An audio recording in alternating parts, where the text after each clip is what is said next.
سورہ الحدید. بسم اللہ الرحمن الرحیم. سبح للہ ما فی السماوات والارض وہو العزیز الحکیم. اللہ کی تسبیح کی ہے ہر اس چیز نے جو زمین اور آسمانوں میں ہے، اور وہی زبردست دانا ہے. اور آپ دیکھیں مختلف مقامات پہ بار بار تسبیحات کا ذکر آ رہا ہے. اس کا مطلب ہے کہ اللہ سے جو کنیکشن کی بات کر رہے تھے نا ہم، کنیکشن ہونے کا، یہ کنیکشن بہت ضروری ہے. اس کنیکشن کو ڈراپ نہ ہونے دیں کبھی بھی. کسی نہ کسی طرح کنیکٹ رہیں اللہ سبحانہ تعالیٰ سے، چاہے تسبیح کے ذریعے سے، چاہے نماز کے ذریعے سے، چاہے روزے کے ذریعے سے، صدقہ و خیرات کرنے کے ذریعے سے، لوگوں کی خدمت کے لیے، یا کسی اور طریقے سے اپنے وقت کے دے کر کے، صلاحیتوں کو لگا کر کے، کہیں نہ کہیں سے نا یہ اپنا کنیکشن جوڑے رکھیے. اپنا یہ وائی فائی جو ہے اس کو آن رکھیے، اس کو آف نہ ہونے دیجیے. جب یہ آف ہو جاتا ہے تو جب بھی ہم مشکلات میں پڑ جاتے ہیں. لہ ملک السماوات والارض یحیی ویمیت وہو علی کل شیء قدیر. زمین اور آسمانوں کی سلطنت کا مالک وہی ہے، زندگی بخشتا ہے اور موت بھی دیتا ہے، اور ہر چیز پر قدرت رکھتا ہے. هو الاول والآخر والظاہر والباطن وہو بکل شیء علیم. وہی اول بھی ہے، وہی آخر بھی، وہی ظاہر بھی ہے اور باطن بھی، اور ہر چیز کا علم رکھتا ہے. اب دیکھیں بہت سی دعاؤں میں اندر بھی شامل ہے نا یہ الفاظ. اللہ تعالیٰ کی چاروں نام جو ہے کچھ الفاظوں میں موجود ہے. تو کہتے ہیں نا بہت سارے وسوسوں کا علاج بھی ان الفاظوں کے اندر موجود ہے. الاول والآخر والظاہر والباطن. تو آپ اگر آپ وسوسوں کا علاج کرنا چاہیں تو اس کے لیے بھی اس کو ضرور لازمی پڑھ سکتے ہیں. اور آپ صلی اللہ علیہ وسلم نے فاطمہ کو جو دعا سکھائی تھی صبح شام کی دعاؤں میں ہم پڑھ رہے ہوتے ہیں، اس میں بھی ان چاروں ناموں کا ذکر موجود ہے اللہ سبحانہ تعالیٰ کی.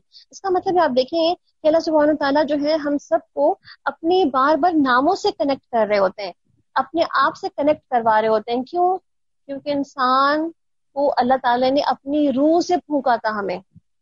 اور اپنی روح سے پھونکنے کا مطلب ہے کہ جب تک ہم مین پاور ہاؤس سے کنیکٹ نہیں ہوں گے، ہم سوچیں ہم لاسٹ ہو جائیں گے. اس لیے مختلف طریقوں سے کنیکشن کا طریقہ بتا دیا گیا. اس لیے آپ دیکھیں ہم میں سے کوئی بھی جب کنیکشن لاس کرتا ہے نا، اسی وقت وہ ڈپریشن میں جاتا ہے، اسی وقت اس کو انزائٹی ہوتی ہے، اسی وقت جو ہے وہ اس کا دل گھبرانا اور پریشان ہونا، اور وہ پھر بہت سی چیزوں کو، بیماریوں کو پالنا شروع کر دیتا ہے. جب یہ کنیکشن آپ کا لوز ہوا تو سوچ لیں یہ سب چیزیں جو ہے ہونا شروع ہو جائیں گی. اور جب یہ چیزیں ہونا شروع ہو جائیں تو پھر فوراً سوچ لیں کہیں کنیکشن تو لوز نہیں ہو گیا. اس کا مطلب ہے کہ اس کنیکشن کو دوبارہ اسٹرانگ کرنا ہے، اس کی پاور سپلائی دوبارہ سے فکس کرنی ہے ہمیں. هو الذی خلق السماوات والارض فی 6 ایام ثم استوى علی العرش. پھر وہی ہے جس نے آسمانوں اور زمین کو 6 دنوں میں پیدا کیا اور عرش پہ جلوہ فرما ہوا. اس کے علم میں جو کچھ ہے زمین میں جاتا ہے، اور جو کچھ اس سے نکلتا ہے، کچھ آسمان سے اڑتا ہے اور جو کچھ اس میں چڑھتا ہے، یعنی کہ جو کچھ بھی زمین اور آسمان کے درمیان جب کچھ ہو رہا ہوتا ہے وہ تمہارے ساتھ ہے جہاں بھی تم ہو. وَهُوَ مَعَكُمْ أَيْنَمَا كُنْتُمْ. ہمارے ساتھ ہمارا رب ہر وقت رہتا ہے، ہم جہاں کہیں بھی ہوں، گھر میں ہو، باہر ہو، کسی آرگنائزیشن میں کام کر رہے ہو، سڑک پر ہو، بازار میں ہو، کہیں پر بھی ہو، اکیلے میں ہو، تنہا میں ہو، ہم میں سے ہر ایک کے ساتھ ہمارا رب ہمارے پاس موجود رہتا ہے. وَاللَّهُ بِمَا تَعْمَلُونَ بَصِيرٌ. اور جو کچھ بھی ہم کر رہے ہوتے ہیں وہ ہمیں دیکھ رہا ہوتا ہے. کیا ہم اس کو محسوس کر پاتے ہیں کہ وہ ہمارے ساتھ ہے؟ کیا اس کو محسوس کر پاتے ہیں کہ وہ ہمیں دیکھ رہا ہے؟ اور اگر اس فیلنگ کو جتنا اسٹرانگ کریں گے اتنی ہی زیادہ آپ کا کنیکشن بھی اسٹرانگ ہو جائے گا کہ you are with your lord, with your Allah سبحانہ تعالیٰ. وہی زمین اور آسمان کی بادشاہی کا مالک ہے. تمام معاملات کے فیصلے اسی کی طرف رجوع کیے جاتے ہیں. وہی رات کو دن میں اور دن کو رات میں داخل کرتا ہے، اور دلوں کے چھپے ہوئے راز تک وہ جانتا ہے. ایمان لے آؤ اللہ اس کے رسول پر، اور خرچ کرو ان چیزوں میں جن پر اسے تم کو خلیفہ بنا دیا ہے. جو لوگ ایمان لائیں گے اور مال خرچ کریں گے ان کے لیے بڑا اجر ہے. اور تمہیں کیا ہو گیا ہے، تم اللہ پر ایمان نہیں لاتے؟ حالانکہ رسول تمہیں اپنے رب پر ایمان لانے کی دعوت دے رہے ہیں اور تم سے عہد لے چکے ہیں. کیا تم واقعی ماننے والے ہو؟ اور اللہ تو ہے جو اپنے بندے پر صاف صاف آیتیں نازل کرتا ہے تاکہ تمہیں تاریکیوں سے نکال کر روشنی کی طرف لے آئے. اور حقیقت یہ ہے کہ اللہ تم پر نہایت شفیق و مہربان ہے. آخر کیا وجہ ہے کہ تم اللہ کی راہ میں خرچ نہیں کرتے؟ یعنی کہ اللہ ہی نے جو کچھ خرچ کرنے کے لیے دے رکھا ہے تم اس کو بھی اللہ کی راہ میں نہیں لگاتے، اللہ کے بندوں کو نہیں دیتے. اور اللہ کو بندوں کو دینے کے بارے میں اللہ تعالیٰ خود کیا فرماتے ہیں حدیث قدسی میں کہ اے میرے بندے، میں پیاسا تھا، تم نے مجھے پانی نہیں پلایا. بندہ کہے گا اللہ آپ کو پانی پلانے کی کیا ضرورت تھی، آپ کو تو حاجت نہیں ہوتی. تو اللہ فرمائے کہ میرا فلاں بندہ پیاسا تھا، تم فلاں کو پانی پلاتے تو مجھے وہیں پاتے، تم مجھے پہناتے تو مجھے وہیں پاتے، تم مجھے کھلاتے تو مجھے وہیں پاتے. اس کا مطلب ہے کہ ہم اگر بندوں کی، مخلوق کی خدمت کرتے ہیں تو مخلوق کی خدمت میں ہی ہمیں اللہ کا ساتھ بھی مل جاتا ہے، اللہ کا ہاتھ بھی مل جاتا ہے، اور اللہ کی شفقت و مہربانی بھی مل جاتی ہے، کیونکہ اللہ اپنے بندوں کے اوپر خرچ کرنے کے لیے ہمیں دیتا ہے، اور ہمیں اسی لیے دیتا تھا کہ ہم بندوں پہ خرچ کریں اور خرچ کر کے اس سے قریب ہوتے چلے جائیں۔ تو بہت سی چیزیں کیا ہیں جو ہمیں اپنی اس اسٹرنگ کو جو ہم نے تھام رکھی ہے، اپنا وائی فائی سسٹم، اپنا کنیکشن سسٹم جو ہے، اسی اسٹرنگ کو ہم کتنا اسٹرانگ کر سکتے ہیں، یہ ہمارے تمام اسٹرنگز کو اسٹرانگ کرنے کے سارے مینز ہیں۔ خرچ کرنا، ذکر کرنا، نماز پڑھنا، قرآن پڑھنا، لوگوں کی خدمت کرنا، کسی کو کھلانا، کسی کو پلانا، یہ سب کچھ جو ہے نا اسٹرنگز کو مضبوط کرنے والے سمجھے کہ اینکرز ہیں جو مضبوط کر رہے ہیں آپ کے اس اینکر کو۔ وَلِلَّهِ مِيرَاثُ السَّمَاوَاتِ وَالْأَرْضِ، اور زمین اور آسمان کی میراث اللہ ہی کے لیے ہے۔ تو میں سے جو لوگ فتح کے بعد خرچ کریں اور جہاد کریں وہ کبھی ان لوگوں کے برابر نہیں ہو سکتے جنہوں نے فتح مکہ سے پہلے خرچ کیا اور جہاد کیا، ان کا درجہ بعد میں خرچ اور جہاد کرنے والوں سے بڑھ کر ہے، اگرچہ اللہ نے دونوں کو ہی اچھے وعدے فرمائے ہیں، اور جو کچھ تم کرتے ہو اللہ سے باخبر ہے۔ مَنْ ذَا الَّذِي يُقْرِضُ اللَّهَ قَرْضًا حَسَنًا فَيُضَاعِفَهُ، کون ہے جو اللہ کو رزق دے، اچھا رزق، تاکہ اللہ اسے کئی گنا بڑھا چڑھا کر واپس دے دے، اور ان کے لیے بہترین اجر ہے۔ اس دن جب کہ تم مومن مردوں اور عورتوں کو دیکھو گے کہ ان کا نور ان کے آگے آگے اور ان کے دائیں بائیں دوڑ رہا ہوگا۔ قیامت کے دن جس وقت ہمیں نور کی ضرورت ہوگی تاکہ ہم اس اندھیروں والے دن میں چل سکیں، تو اللہ تعالیٰ کیا فرما رہے ہیں کہ مومنوں کا نور ان کے آگے پیچھے دائیں بائیں دوڑ رہا ہوگا، اور یہ نور ہمیں کب چاہیے ہوگا؟ جب ہم پل صراط کراس کر رہے ہوں گے۔ اور وہاں پر آپ صلی اللہ علیہ وسلم نے کیا فرمایا کہ کچھ لوگ تو بجلی کی تیزی سے کراس کر جائیں گے، کچھ ہوا کی رفتار میں، کچھ جو ہے وہ تیز دوڑنے والے گھوڑوں کی صورت میں، کچھ اونٹوں کی صورت میں، اور کچھ جو ہے پرندوں کی صورت میں، اور کچھ جو ہے وہ رینگتے اور گھسٹتے ہوئے بھی کراس کر جائیں گے، اور کسی کا نور بجھے گا اور جلے گا اس کے اوپر اور اس کو پھر جہنم میں گرا ہی دے گا۔ تو اللہ سبحانہ تعالیٰ ہمیں کیا فرماتے ہیں کہ ہم ایمان والے اپنے ایمان کا نور وہاں پہ پائیں گے، اور جتنا ہم نے دنیا میں اپنے ایمان پہ محنت کی ہوگی، دنیا میں جتنا اپنی اس پاور سپلائی کو اسٹرانگ کیا ہوگا، اتنے ہی پاور کا بلب ہم وہاں پائیں گے، کیونکہ آپ صلی اللہ علیہ وسلم کیا فرماتے ہیں، احادیث کے اندر کیا پتہ چلتا ہے ہمیں، کچھ لوگوں کا نور پہاڑوں جتنا ہوگا۔ سوچیں پہاڑ جتنا کسی کا نور، کتنی روشنی ہوگی اس کے لیے، وہ تو اس کو کراس کرنا کتنا آسان لگے گا پل صراط کا وقت۔ تو آپ دیکھیں یہ پہاڑ جیسا نور جو ہم دنیا میں رہ کے خود ہی بنا سکتے ہیں۔ جنتیں ہوں گی جن کے نیچے نہریں، یعنی کہ ان کے لیے کیا بشارت ہے کہ آج جنتیں ہوں گی جن کے نیچے نہریں بہ رہی ہوں گی، جن میں وہ ہمیشہ رہیں گے، اور یہی ہے بڑی کامیابی۔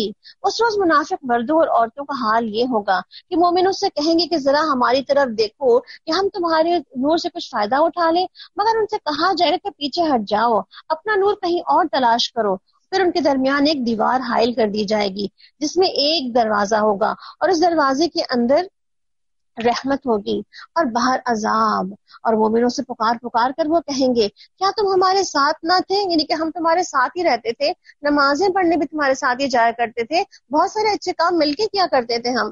مومن جواب دیں گے کہ ہاں، مگر تم نے تو اپنے آپ کو خود ہی فتنے میں ڈالا ہوا تھا، اور موقع پرستی کی اور شک میں پڑے رہے، اور جھوٹی توقعات تمہیں دھوکہ و فریب دیتی رہیں، یہاں تک کہ اللہ کا فیصلہ آ گیا، اور آخر وقت تک وہ بڑا دھوکے باز تمہیں اللہ کے معاملے میں دھوکہ ہی دیتا رہا۔ لہٰذا آج نہ تم سے کوئی فدیہ قبول کیا جائے گا، نہ لوگوں سے جنہوں نے کھلم کھلا کفر کیا ہے، تمہارا ٹھکانہ تو جہنم ہے، اور وہی تمہاری خبر گیری کرنے والی ہے، اور یہ بدترین انجام ہے۔ یعنی کہ اللہ تعالیٰ کیا فرما رہے ہیں، اس دن کیا حال ہوگا کہ وہاں پر جو لوگ ہوں گے وہ کہیں گے کہ ہم تمہارے ساتھ تھے۔ اس کا مطلب ہے کہ بہت سے جو منافقین ہوتے ہیں جن کا ایمان ڈاواں ڈول ہوتا ہے، وہ تو نمازیں بھی پڑھتے ہیں، ہمارے پاس بہت سی نیکیوں کے مواقع میں شریک بھی ہوتے ہیں، مگر چونکہ دل میں ان کا یقین نہیں ہوتا نا اللہ کی ذات پر، اللہ کی آزمائشوں پر، یا اللہ کی بنائی ہوئی تقدیر پر، تو اس لیے کیا حال تھا ان کا، ان کی شک کی وجہ سے، ان کی موقع پرستی کی وجہ سے، ان کے جھوٹی امیدوں کی وجہ سے کیا حال ہوا ان کا کہ اس دن میں بڑا دھوکے باز ان کو دھوکہ دے پایا، اور اس دھوکے میں آنے کے بعد اپنے نور کو ہی کھو گئے، نور ہی گم ہو گیا ان کا، روشنی کھو دی انہوں نے۔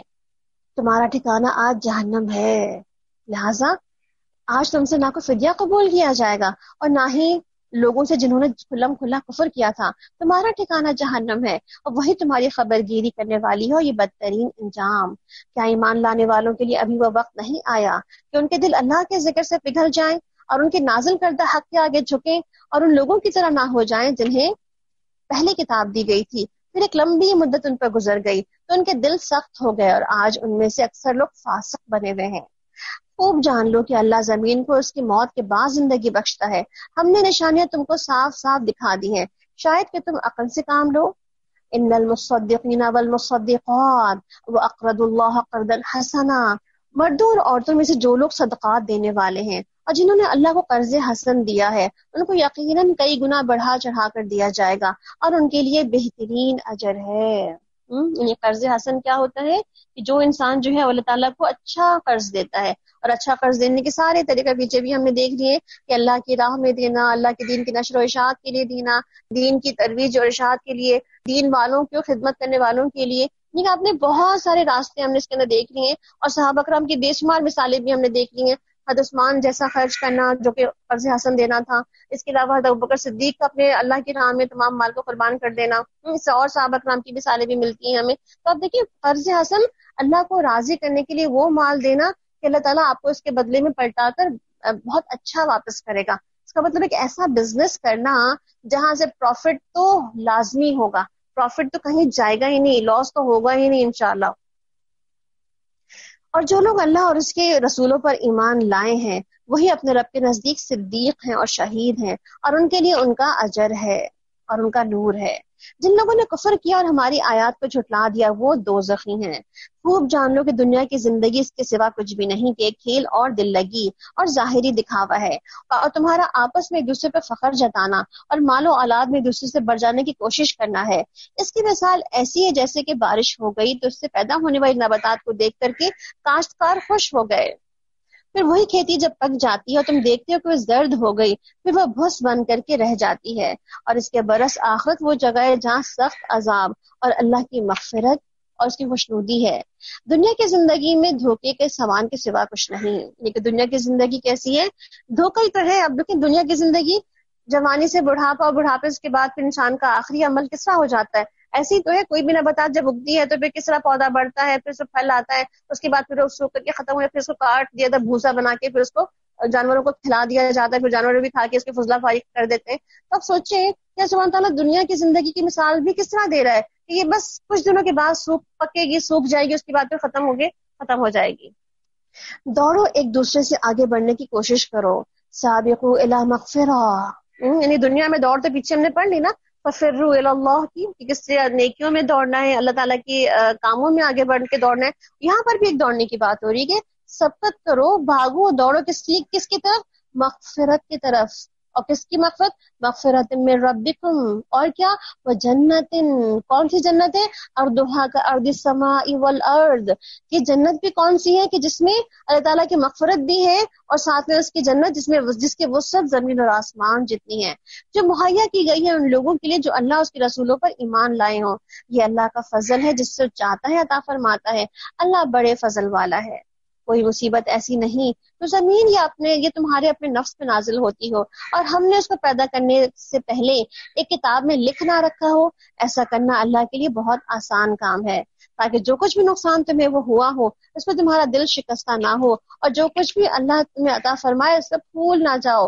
واللہ لا يحب كل مختار فخور، اللہ ایسے لوگوں کو پسند نہیں فرماتا جو اپنے آپ کو بڑی چیز سمجھتے ہوں اور فخر جتاتے ہوں، جو خود بخل کرتے ہوں، دوسروں کو بھی بخل پر اکساتے ہوں، یعنی خود بھی نہیں دینا چاہتے اپنے مال کو اور دوسروں کو بھی بخل سکھاتے ہو کہ مت دو، فلاں کو دینے کی کیا ضرورت ہے، ان لوگوں کا تو کام ہی مانگنا رہ گیا ہے۔ اور اب اگر کوئی منہ موڑتا ہے تو اللہ بے نیاز اور تعریف والا ہے۔ ہم نے رسولوں کو صاف صاف نشانیاں اور ہدایت کے ساتھ بھیجا اور ان کے ساتھ کتاب اور میزان نازل کی تاکہ لوگ انصاف پر قائم ہوں، اور لوہا اتارا جس میں بڑا زور ہے اور یہ لوگوں کے لیے منافع ہے۔ یہ اس لیے کیا گیا تاکہ اللہ کو معلوم ہو جائے کہ کون اس کو بن دیکھے اس کے رسولوں کی مدد کرتا ہے، اور یقیناً اللہ بڑی قوت والا اور زبردست ہے۔ ہم نے نوح علیہ السلام اور ابراہیم علیہ السلام کو بھیجا اور ان دونوں کی نسل سے نبوت اور کتاب رکھ دی، پھر ان کی اولاد میں سے کسی نے ہدایت اختیار کی اور بہت سے لوگ فاسق بھی ہو گئے۔ یعنی کہ اللہ تعالیٰ سے ہمیں کیا دعا کرنی چاہیے کہ اللہ ہماری اولادوں میں ہدایت باقی رکھنا، اسلام کی نعمت کو، قرآن کی نعمت کو باقی رکھنا، ایسا نہ ہو کہ وہ آگے جا کے بھٹک جائیں اور ہماری جو آئندہ آنے والی نسلیں ہیں وہ اسلام سے کھو جائیں۔ اس لیے ہمیں اپنے بچوں میں اسلام ٹرانسفر کرنے کی ہر ممکن کوشش کرنی چاہیے۔ ان کے بعد ہم نے پے در پے اپنے رسول بھیجے، اور ان سب کے بعد عیسیٰ ابن مریم کو مبعوث کیا اور اس کو انجیل عطا فرمائی، اور جن لوگوں نے اس کی پیروی اختیار کی تھی ان کے دلوں میں ہم نے ترس اور رحم ڈال دیا، اور رہبانیت انہوں نے خود ہی ایجاد کر لی تھی، ہم نے ان پر فرض نہیں کی تھی، بلکہ اللہ کی خوشنودی کی طلب میں انہوں نے خود ہی بدعت نکال لی، اور اس کے بعد اس کی پابندی کرنے کا جو حق تھا اسے ادا نہ کیا۔ اس میں سے جو لوگ ایمان لائے ہوئے تھے ان کو ہم نے اجر عطا فرمایا، مگر اکثر ان میں سے فاسق تھے، یعنی کہ حدیں ہی توڑ جانے والے لوگ تھے۔ اے لوگوں جو ایمان لائے ہو، اللہ سے ڈرو، اس رسول صلی اللہ علیہ وسلم پر ایمان لے آؤ جو تمہیں اللہ کی رحمت کا دوسرا حصہ عطا فرمائے گا، یعنی کہ ایک تمہیں اپنے نبی پر ایمان لانے کا اجر ملے گا اور دوسرا آپ صلی اللہ علیہ وسلم پر ایمان لانے کا اجر ملے گا، اور تمہیں وہ نور بخشے گا جس کی روشنی میں تم چلو گے، اور تمہارا قصور معاف کر دے گا۔ اللہ بڑا معاف فرمانے والا اور مہربان ہے، تاکہ اہل کتاب کو معلوم ہو جائے کہ اللہ کا فضل ان پر کوئی اجارہ نہیں، اور یہ اللہ کا فضل اس کے اپنے ہی ہاتھ میں ہے، جسے چاہتا ہے عطا فرماتا ہے، اور وہ بڑے فضل والا ہے۔ 28 نمبر سورہ مجادلہ۔ بسم اللہ الرحمن الرحیم۔ قد سمع اللہ قول التی تجادلک فی زوجہا۔ اللہ نے سن لی اس عورت کی بات جو اپنے شوہر کے معاملے میں تم سے تکرار کر رہی تھی اور اللہ سے فریاد کیے جاتی تھی۔ اللہ تم دونوں کی گفتگو سن رہا تھا اور وہ سب کچھ سننے اور دیکھنے والا ہے۔ اللہ سبحانہ تعالیٰ یہاں پہ ایک واقعے کا ذکر کر رہے ہیں کہ ایک خاتون تھی خولا انصاریہ، اور ان کے شوہر تھے حضرت اوس بن صامت، انہوں نے کہہ دیا کہ تم میری ماں کی طرح ہو۔ تو اللہ سبحانہ تعالیٰ نے یہاں بتا رہے ہیں بیسکلی اگر کسی شخص کوئی منہ سے کہہ بھی دیتا کہ تم میری ماں کی طرح ہو، یعنی منہ بولے رشتے والی بات ہے جو پیچھے ہم نے پڑھ لی، اس طرح منہ بولے اگر کسی کو اپنے رشتے سے فارغ کرنا چاہے، یعنی کہ بیوی کو ماں بنا دے یا کسی اور کو ماں بنا دے، تو پھر اللہ تعالیٰ یہاں پہ کیا فرما رہے کہ ایسا نہیں ہو سکتا کہ کوئی شخص جو کہہ دے وہ ہو ہی جائے۔ تو یہی جو حضرت خولا بنت سالبہ یہ جو تھی آپ وسلم کے پاس آئی اور آ کر کے اپنا مسئلہ بیان کر رہی تھی، کہتے چپکے چپکے باتیں کرتی جا رہی تھی کہ میں بوڑھی ہوں، میرے بچے چھوٹے ہیں، اب جو ہے وہ اس طرح کی باتیں کر رہے ہیں تو اب میں بتاؤں میں کیا کروں، میں کہاں جاؤں گی، اللہ کیا کہتا ہے میرے بارے میں۔ اس وقت تو کوئی وحی نازل نہیں ہوئی تھی اور ان کو مسلسل اپنی پریشانی لگی ہوئی تھی۔ آپ نے فرمایا کہ اچھا کوئی وحی آئے گی کوئی تمہارے اس معاملے میں تو بتا دوں گا، فی الحال جو عرب کا قانون پہلے سے رائج تھا وہ کیا تھا کہ جس نے ایسی بات کہہ دی ہو تو طلاق ہو جاتی تھی ایک طرح سے۔ تو انہوں نے کہا کہ ٹھیک ہے، ہو سکتا ہے کہ اللہ تعالیٰ آپ کے بارے میں کوئی فیصلہ کر دے۔ تو جیسے ہی کہتے ہیں کہ جانے کے لیے وہ نکلنے ہی والی تھی کہ اس وقت ہی آپ صلی اللہ علیہ وسلم پہ وحی کی کیفیت طاری ہوئی اور وحی نازل ہوئی، اور اس وقت ہی اللہ سبحانہ تعالیٰ نے یہ آیات نازل کر کے فرما دی کہ اس عورت کی جو فریاد تھی وہ 7 آسمانوں پر اللہ سبحانہ تعالیٰ پر سن رہا تھا۔ عائشہ فرماتی ہے کہ میں بھی اس حجرے میں موجود تھی مگر میں کونے میں تھی اور اتنی چپکے چپکے یہ عورت باتیں کر رہی تھی، اپنے مسئلہ ڈسکس کر رہی تھی آپ صلی اللہ علیہ وسلم سے کہ میں نے نہیں سنا کہ کیا مسئلہ ڈسکس کر رہی ہے۔ 7 آسمانوں کے اوپر اللہ سبحانہ تعالیٰ نے اس کی ساری باتیں سن لی۔ تو کس طرح اللہ سنتا ہے نا، ہم سوچتے ہیں اللہ تعالیٰ سنتا ہی نہیں ہوگا، اس لیے ہم بعض اوقات باتیں ہی نہیں کرتے اللہ تعالیٰ سے۔ ہمیں بھی دل دل میں اللہ تعالیٰ سے بہت سی باتیں کرتے رہنے چاہیے کیونکہ ہمیں پتہ ہے کہ اللہ تعالیٰ سنتا ہوتا ہے ہماری ساری باتوں کو۔ تو یہاں پر بیسکلی ان آیتوں میں ان کے مسئلے کا حل بتایا بھی جا رہا ہے، آگے کی آیتوں میں کچھ آئے گا، اور اس میں جو ہے وہ اللہ سبحانہ تعالیٰ اس عورت کی فضیلت بھی بتا رہے ہیں، اور ساتھ میں ایک اور چیز اور بھی بتا رہے ہیں کہ اللہ تعالیٰ ہر ایک کو سن رہا ہوتا ہے۔ ہم لوگوں میں سے جو لوگ اپنی بیویوں سے زہار کرتے ہیں اور ان کی بیویاں ان کی مائیں نہیں ہیں، ان کی مائیں تو وہی ہیں جنہوں نے ان کو جنا ہے، اور یہ لوگ ایک سخت ناپسندیدہ اور جھوٹی بات کہتے ہیں، اور در حقیقت اللہ بڑا معاف فرمانے والا اور درگزر فرمانے والا ہے۔ والذین یظاہرون من نسائہم، جو لوگ اپنی بیویوں سے زہار کریں پھر ان سے رجوع کریں، انہیں جو انہوں نے بات کہہ دی تھی یعنی کہ اپنی بات پہ رجوع کرنا چاہیں، تو قبل اس کے کہ دونوں ایک دوسرے کو ہاتھ لگائیں ایک غلام آزاد کرنا ہوگا، یعنی کہ اب کیا ہے اس کا کفارہ دینا پڑے گا۔ تم نے جو اتنی بڑی بات کہہ دی تھی، اس بات کے بعد اب تمہیں دوبارہ بیوی کے پاس جانے سے پہلے کفارہ دینا پڑے گا، اور کفارہ کیا ہے؟ ایک غلام کو آزاد کرنا ہوگا۔ اس سے تم کو نصیحت کی جاتی ہے کہ جو کچھ بھی تم کرتے ہو اللہ اس سے باخبر ہے، اور جو شخص غلام نہ پائے تو 2 مہینے کے پے در پے روزے رکھے گا۔ اور کس کو کہا جا رہا ہے؟ یہ عورت کو نہیں کہا جا رہا، یہ مرد کو کہا جا رہا ہے۔ مرد کیا کرے گا؟ غلام آزاد کرے گا، غلام آزاد نہیں کر سکتا تو کنزیکٹیو 2 منتھس کے مسلسل روزے رکھے گا، اور جہاں اس نے کوئی روزہ بیچ میں بریک کیا دوبارہ 2 مہینے کے روزے سٹارٹ میں سے ہو جائیں گے۔ مجھے کتنی سخت سزا اللہ نے اس کے اس بول پر اس کے اس کام پر دی ہے جو اس نے وہ کیا ہے۔ قبل اس کے دونوں ایک دوسرے کو ہاتھ لگائیں، اور جو اس پر قادر نہ ہو وہ 60 مسکینوں کو کھانا کھلا دے، یعنی کوئی شخص اب تینوں کیٹیگری میں دیکھ لے، غلام آزاد کرنے کی سکت نہیں رکھتا، وہ روزہ رکھنے کی سکت نہیں رکھتا، تو کیا وہ 60 مسکینوں کو کھانا کھلا سکتا ہے؟ 60 مسکینوں کو وہ کھانا کھلا دے ایٹ لیسٹ، یعنی کہ 3 طرح کے آلٹرنیٹس دیتے ہیں ہمیشہ ہر کفارے کے اندر، تاکہ کم سے کم کوئی بھی شخص جو بھی کر سکتا ہے وہ تو اس کو کر ہی لے انشاءاللہ۔ ذالک لتؤمنوا باللہ ورسولہ، یہ حکم اس لیے دیا جا رہا ہے کہ تم اللہ اور اس کے رسول پر ایمان لاؤ، یہ اللہ کی مقرر کی ہوئی حدیں ہیں اور کافروں کی دردناک سزا ہے۔ جو لوگ اللہ اور اس کے رسول کی مخالفت کرتے ہیں وہ اسی طرح ذلیل اور خوار کیے جائیں گے جس طرح ان سے پہلے کے لوگ ذلیل اور خوار کیے جا چکے ہیں. ہم نے صاف آیات نازل کر دی ہیں اور کافروں کے لیے ذلت کا ہی عذاب ہے. اس دن جب اللہ ان کو سب کو زندہ کر کے اٹھائے گا، انہیں بتا دے گا کہ وہ کیا کچھ کر کے آئے ہیں اور کیا وہ بھول گئے ہیں. اور اللہ نے ان سب کا کیا دھرا گن گن کر محفوظ رکھا ہے. ہم تو کر کے بھول جاتے ہیں نا، کیا کیا تھا، کیا کہا تھا، کیا بولا تھا کسی کو. اللہ تعالیٰ ہر ایک چیز کو گن گن کر کے سب کو لکھوا کر کے باقاعدہ سارا ریکارڈ مینٹین کیا ہوا ہے اس نے، اور اللہ ایک ایک چیز پر شاہد ہے. کیا تم کو نہیں خبر کہ زمین اور آسمان کی ہر چیز اللہ کے علم میں ہے؟ کبھی ایسا نہیں ہوتا کہ 3 آدمیوں میں کوئی سرگوشی ہو اور ان کے درمیان چوتھا اللہ نہ ہو، یا 5 آدمیوں میں سرگوشی ہو اور ان کے درمیان چھٹا اللہ نہ ہو. یعنی کہ ہر ایک کی سرگوشیوں کے درمیان بھی اللہ ہوتا ہے سننے کے لیے وہاں موجود. خفیہ باتیں کرنے والے خواہش سے کم ہو یا زیادہ جہاں کہیں بھی ہوں اللہ ان کے ساتھ ہوتا ہے. پھر قیامت کے روز وہ ان کو بتا دے گا انہوں نے کیا کچھ کیا ہے. یہ جو سرگوشیاں کی جا رہی ہیں اچھے کاموں کے لیے برے کاموں کے لیے کیا کی جا رہی ہیں، اللہ ہر چیز کا علم رکھتا ہے. اور کیا تم نے دیکھا نہیں ان لوگوں کو جنہیں سرگوشیاں کرنے سے منع کر دیا گیا تھا، پھر بھی وہ وہی حرکت کیے جا رہے ہیں کہ جس سے انہیں منع کیا گیا ہے. کہ سرگوشیاں کرنے سے بعض اوقات ایک محفل میں ہوتا ہے کیا ہے، دوسرے لوگ ان سے کیور ہو جاتے ہیں نا، پتہ نہیں کس کی برائی کی جا رہی ہے، کس کو آنکھوں کو اشارے کیے جا رہے ہیں، کس کے خلاف کوئی بات کی جا رہی ہے. تو محفلوں میں یہ چیزیں پسندیدہ نہیں ہیں. اور یہ لوگ چھپ کر آپس میں گناہ اور زیادتی اور رسول کی نافرمانی کی بات کرتے ہیں. منافقین کی بات ہو رہی ہے. اور جب یہ تمہارے پاس آتے ہیں تو تمہیں اس طریقے سے سلام کرتے ہیں جس طرح اللہ نے تم پر سلام نہیں کیا. یعنی یہودیوں کے بارے میں آتا ہے کہ آپ کے پاس جب آتے تھے وہ کیسے سلام کرتے تھے، وہ السلام علیکم نہیں کہتے تھے، وہ السلام علیکم کہتے تھے کہ تم پر موت ہو، نعوذ باللہ. اور یہ اپنے دلوں میں کہتے ہیں کہ ہماری ان باتوں پر اللہ ہمیں عذاب کیوں نہیں دیتا.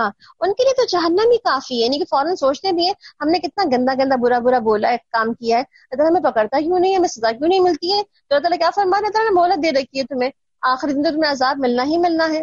اور وہ اسی کا ایندھن بنیں گے، وہ بہت ہی برا انجام ہے ان کا. اور اے لوگوں جو ایمان لائے ہو، تم آپس میں پوشیدہ باتوں کو کرو تو گناہ اور زیادتی اور رسول کی نافرمانی کی باتیں نہیں بلکہ نیکی اور تقوی کی باتیں کیا کرو. سرگوشیاں کرنا ہے تو سرگوشی کرنے کے اندر کیا ہے، نیکی اور تقوی کی بات کرو، اصلاح کی بات کرو، کوئی صدقہ جاریہ کی بات کرو، کوئی اچھے اچھے نیکی کے پلانز بناؤ. اس خدا سے ڈرتے رہو جس کے حضور تمہیں حشر میں پیش ہونا ہوگا.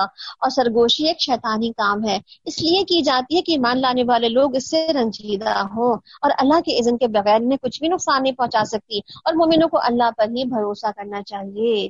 یا ایھا الذین آمنوا اذا قیل لکم تفسحوا فی المجالس فافسحوا یفسح اللہ لکم. اے لوگوں جو ایمان لائے ہو، جب تم سے کہا جائے کہ اپنی مجلسوں کو کشادگی پیدا کرو تو جگہ کشادہ کر دیا کرو، اللہ تمہیں کشادگی بخشے گا. یہ جہاں پر ہم محفلوں میں ہوں، کہیں بیٹھے ہوں، کبھی بعض اوقات ایسی محفلوں میں اور ایسے دینی محفلوں میں خاص طور پر کہ جہاں جگہ کم ہو تو ہمیں جگہ بنا لینی چاہیے، لوگوں کو ویلکمنگ انداز دینا چاہیے اور تھوڑا سمٹ کے اور سکڑ کے بیٹھ جانا چاہیے تاکہ دوسرے لوگ بھی اکوموڈیٹ ہو سکے اس کے اندر، اور آپ کا صدقہ بھی ہو اس کے اندر، اپنی جگہ جو اپنی کسی کے لیے بنائی ہے تو. اور جب تم سے کہا جائے کہ اٹھ جاؤ تو اٹھ جایا کرو. یہ کچھ مجلس کے آداب بیان کیے جا رہے ہیں یہاں پر، چاہے وہ علم کی مجالس ہوں چاہے وہ دوسری مجالس ہوں، سب کے ہی آداب ہیں یہاں پہ. تو میں سے جو لوگ ایمان رکھنے والے ہیں، جن کو علم بخشا گیا ہے، اللہ ان کو بلند درجے عطا فرمائے گا. اور جو کچھ بھی تم کرتے ہو اللہ کو اس کی خبر ہے. یا ایھا الذین آمنوا اذا ناجیتم الرسول فقدموا بین یدی نجواکم صدقہ. اے لوگوں جو ایمان لائے ہو، جب تم رسول سے اکیلے میں بات کرو تو بات کرنے سے پہلے کچھ صدقہ کر دیا کرو، یہ تمہارے لیے بہتر اور پاکیزہ تر بات ہے. البتہ اگر تم صدقہ دینے کے لیے کچھ نہ پاؤ تو اللہ غفور الرحیم ہے. کیا تم ڈر گئے اس بات سے کہ اکیلے گفتگو کرنے سے پہلے تمہیں صدقات دینے ہوں گے؟ اچھا اگر ایسا نہ کر سکو تو اللہ نے تم کو اس سے معاف کر دیا، تو نماز قائم کرو اور زکوٰۃ دیتے رہو اور اللہ سے اور اس کے رسول کی اطاعت کرتے رہو. جو کچھ بھی تم کرتے ہو اللہ اس سے باخبر ہے. کیا تم نے دیکھا نہیں ان لوگوں کو جنہوں نے دوست بنایا ہے، ایک ایسے گروہ کو جو اللہ کے مغضوب ہے، یعنی کہ یہود مدینہ کی بات ہو رہی ہے یہاں پہ، کہ منافقین نے یہود مدینہ کو دوست بنا رکھا تھا. وہ نہ تمہارے ہیں نہ ہی وہ ان کے، وہ جان بوجھ کر جھوٹی باتوں پہ قسمیں کھاتے ہیں. اللہ نے ان کے لیے سخت عذاب مہیا کر رکھا ہے اور بڑے ہی برے کرتوت ہیں جو وہ لوگ کر رہے ہیں. انہوں نے اپنی قسموں کو ڈھال بنا رکھا ہے جس کی آڑ میں وہ اللہ کی راہ سے لوگوں کو روکتے ہیں، اور ان کے لیے ان پر ذلت کا عذاب ہے. اللہ سے بچانے والا کوئی ان کے مال کام نہیں آئے گا، نہ ان کی اولاد اور وہ دوزخ کے ساتھی ہیں اور اس میں ہمیشہ رہیں گے. جس روز اللہ ان سب کو اٹھائے گا اور وہ اس کے سامنے بھی وہ قسمیں کھائیں گے، یعنی کہ اس وقت بھی وہ قسمیں کھانا چاہیں گے اور چاہیں گے کہ ہم اپنی قسموں سے یقین دلا دیں اللہ تعالیٰ کو کہ ہم ایسے نہیں تھے، ہم نے ایسا کچھ بھی نہیں کیا. جس طرح تمہارے سامنے قسمیں کھاتے ہیں اور اپنے نزدیک سمجھیں گے کہ وہ قسموں سے کام ہو جائے گا، قسمیں کھا کے یقین دلا دیں گے اللہ تعالیٰ کو. آپ صلی اللہ علیہ وسلم کو بھی تو یقین دلا دیتے رہے نا ہم، تو اللہ بھی مان جائے گا ہم ان قسموں سے. خوب جان لو کہ پرلے درجے کے جھوٹے ہیں. شیطان ان پر مسلط ہو چکا ہے اور اس نے اللہ کی یاد ان کے دل سے بھلا دی ہے. وہ شیطان کی پارٹی کے لوگ ہیں، یعنی کچھ شیطان کی پارٹی کے لوگ بھی ہوں گے. خبردار رہو کہ شیطان کی پارٹی والے یہ خسارے میں رہنے والے ہیں. یقیناً ذلیل ترین مخلوقات میں سے وہ لوگ ہیں جو اللہ اس کے رسول کا مقابلہ کرتے ہیں. اللہ نے لکھ دیا ہے کہ میں اور میرے رسول ہی غالب رہیں گے. فی الواقع اللہ زبردست ہے اور زور آور ہے. تم کبھی یہ نہ پاؤ گے کہ جو لوگ اللہ اور روز آخرت پر ایمان رکھنے والے ہیں ان لوگوں سے محبت کرتے ہو جنہوں نے اللہ اور اس کے رسول کی مخالفت کی ہے، خواہ ان کے باپ ہو یا ان کے بیٹے یا ان کے بھائی یا ان کے اہل خاندان. یہ وہ لوگ ہیں جن کے دلوں میں اللہ نے محبت ثبت کر دی ہے اور اپنی طرف سے ایک روح عطا کی ہے، ان کو قوت بخشی ہے. ان کو ایسی جنتوں میں داخل کرے گا جن کے نیچے نہریں بہتی ہوں گی، ان میں وہ ہمیشہ رہیں گے. اللہ ان سے راضی ہو گیا اور وہ اللہ سے راضی ہو گئے. رضی اللہ عنہ ورضوا عنہ اولئک حزب اللہ الا ان حزب اللہ هم المفلحون. اور وہ اللہ سے راضی ہو گئے، وہ اللہ کی پارٹی کے لوگ ہیں. خبردار رہو اللہ کی پارٹی والے لوگ ہی فلاح پانے والے ہیں. سورۃ الحشر. بسم اللہ الرحمن الرحیم. اللہ کی ہی تسبیح کی ہے ہر اس چیز نے جو آسمانوں اور زمین میں ہے، اور وہی غالب اور حکیم ہے. وہی ہے جس نے اہل کتاب کافروں کو پہلے ہی حملے میں ان کے گھروں سے باہر نکال دیا. تمہیں یہ ہرگز گمان نہ تھا کہ وہ نکل جائیں گے، اور یہ بھی وہ سمجھے بیٹھے تھے کہ ان کی جو قلعے ہیں ان کو بچا لیں گے. وہ اللہ ان سے ایسے رخ پر آیا جدن کا خیال بھی نہ تھا. اس نے ان کے دلوں میں روب ڈال دیا. نتیجہ یہ ہوا کہ وہ خود اپنے ہاتھوں سے اپنے گھروں کو برباد کر رہے تھے اور مومنوں کے ہاتھوں سے بھی برباد کروا رہے تھے. بس عبرت حاصل کرو اے دیدہ بینا رکھنے والوں. یہاں پر آپ دیکھیں سبحہ سے بھی یہ صورت اسٹارٹ ہو رہی ہے، یہاں پر بھی جو ہے تسبیح کی بات آ رہی ہے، اور تسبیح جو ہے وہ دوبارہ ریمائنڈر مل گیا ہے ہمیں، تو تسبیح کو یاد رکھیں. اور اس پوری صورت کے اندر چونکہ یہود مدینہ کی اوپر بات ہو رہی، کیسے ان کا حشر ہوا پہلا، اور کیسے ان کا حشر ہوا دوسرا، اور کیسے اس کا حشر ہوا تیسرا، تو انشاءاللہ بہت سی تفصیلات انشاءاللہ تفسیر میں جب آپ ڈیٹیل میں پڑھیں گے تو جان لیں گے. تو اس لیے ہم کچھ چیزوں کو یہاں پر جو ہے وہ اسکپ بھی کرتے ہیں تاکہ آئندہ انشاءاللہ تفصیلات جب پڑھیں تو پھر آپ جان سکیں کہ اس میں واقعات ہوئے کس طرح سے، کس نوعیت کے ساتھ تھے. تو ہوا کیا تھا کہ وہ اپنے ہاتھوں سے اپنے گھروں کو برباد کر رہے تھے. اپنے گھروں کو جب چھوڑ کے جانے کا حکم ملا تو اپنے گھروں کی توڑ کے سب چیزیں نکال کے لے کے چلے گئے وہ، اور مومنوں کے ہاتھوں بھی برباد کروا رہے تھے. بس عبرت حاصل کرو اے عقل اور دیدہ بینا رکھنے والوں. اگر اللہ ان کے حق میں جلاوطنی نہ لکھ دی ہوتی تو زمین میں ہی ان کو عذاب دے دیا جاتا، اور آخرت میں تو ان کی دوزخ کا عذاب ہے ہی. اور یہ سب کچھ اس لیے ہوا کہ انہوں نے اللہ اس کے رسول کا مقابلہ کیا، اور جو بھی اللہ اس کے رسول کا مقابلہ کرے اللہ اس کو سزا دینے میں بہت سخت ہے. تم لوگوں نے کھجوروں کے جو درخت کاٹے یا جن کو اپنی جڑوں پہ کھڑا رہنے دیا، یہ سب اللہ کے اذن سے ہی تھا تاکہ فاسقوں کو اللہ ذلیل و خوار کر دے. اور جو مال اللہ نے ان کے قبضے سے نکال کر اپنے رسول کی طرف پلٹا دیے وہ ایسے مال نہیں تھے جن پہ تم نے اپنے گھوڑے اور اونٹ دوڑائے ہوں، بلکہ اللہ اپنے رسول کو پر جس کو چاہتا ہے تسلط عطا فرما دیتا ہے، اور ہر چیز پر وہ قادر ہے. جو کچھ بھی ان بستیوں کے لوگوں سے اپنے رسول کی طرف پلٹا دے، اللہ اور رسول رشتہ دار یتامہ اور مساکین اور مسافروں کے لیے، یعنی کہ جو مال فے ہوتا ہے جو بغیر لڑے حاصل ہوتا ہے اس کی تقسیم بتائی جا رہی کہ وہ کہاں تقسیم کیا جاتا ہے، تاکہ وہ تمہارے مالداروں کے درمیان ہی گردش کرتا ہوا نہ رہے. وما اتاکم الرسول فخذوه وما نهاکم عنہ فانتہوا.